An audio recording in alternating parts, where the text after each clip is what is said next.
भगवान विष्णु ने क्यों लिया शालिग्राम का अवतार? वृंदा कैसे बनी तुलसी?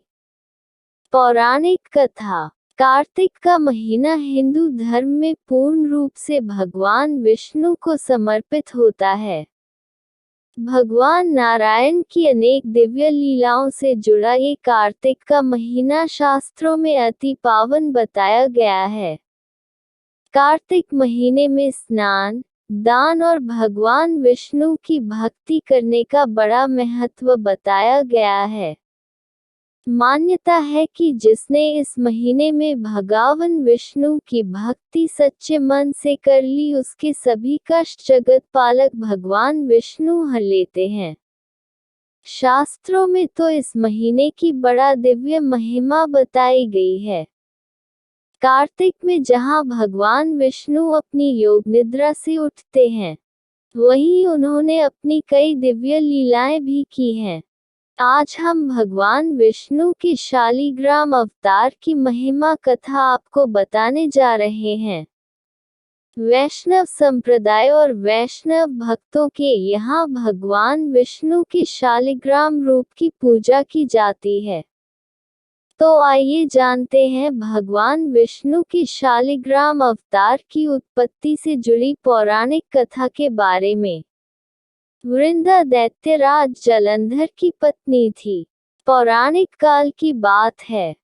एक वृंदा नाम की लड़की थी जिसका जन्म राक्षस कुल में हुआ था। राक्षस कुल में जन्म लेने के बाद भी पूर्व जन्म के कर्मों के कारण वृंदा को विष्णु भक्ति प्राप्त थी। वृंदा नित्य भगवान विष्णु की भक्ति में बचपन से ही लीन रहती थी।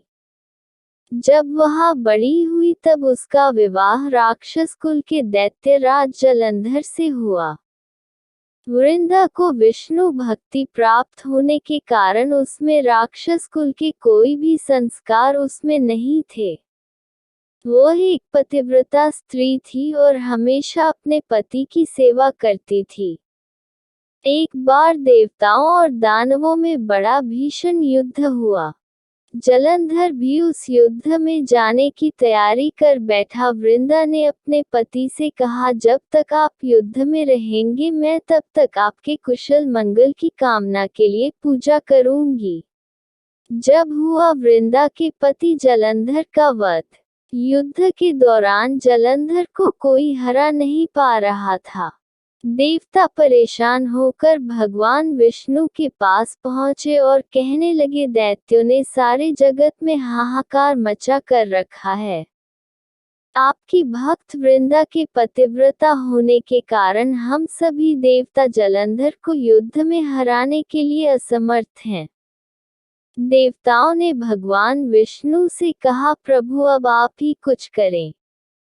भगवान विष्णु सृष्टि के पालन करता है और उन्होंने इसका उपाय निकाला। भगवान विष्णु ने देवताओं को आश्वासन दिया कि मैं इसका उपाय निकालता हूँ। इतना कहते ही भगवान विष्णु अपना रूप बदलकर वृंदा के सामने जलंधर बनकर पहुँचे। वृंदा को लगा कि उनके पति युद्ध जीत कर आ गए हैं और उसने भगवान विष्णु को जलंधर समझकर उनके चरण स्पर्श कर लिए।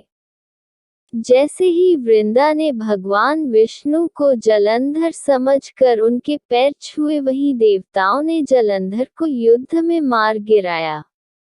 भगवान विष्णु बने शालिग्राम। वृंदा को अपने पति की मृत्यु की सूचना जब मिली तो वह हैरान हो गई और विष्णु जी से पूछा, आप कौन हैं? तब भगवान विष्णु ने अपना साक्षात रूप प्रकट किया। वृंदा ने रूठे मन से भगवान विष्णु से कहा, मैंने सदा आपकी ही भक्ति की प्रभु, उसका ये परिणाम। वृंदा ने उसी पल भगवान विष्णु को पत्थर के हो जाने का श्राप दिया और भगवान विष्णु ने वृंदा के श्राप को स्वीकार किया, फिर शालिग्राम का अवतार ले लिया। वृंदा के श्राप के बाद लक्ष्मी जी वृंदा के पास आईं और कहा कि जिन्हें आपने श्राप दिया है वो सृष्टि के पालन करता श्री हरि हैं। यदि आपने अपना श्राप वापस नहीं लिया तो ये सारा जगत कैसे चलेगा। माँ लक्ष्मी की विनती के बाद वृंदा ने अपना श्राप वापस लिया और अपने पति के वध के वियोग में सती हो गई। उनकी राख से जो पौधा निकला उसे भगवान विष्णु ने तुलसी का नाम दिया और कहा, आज से मेरा शालिग्राम अवतार जो श्राप के कारण पत्थर बना है उसे तुलसी जी के साथ सदैव पूजा जाएगा। जो भी मेरे प्रिय भक्त हैं वो जब तक मुझे तुलसी नहीं अर्पित करेंगे मैं उनकी पूजा नहीं स्वीकार करूंगा।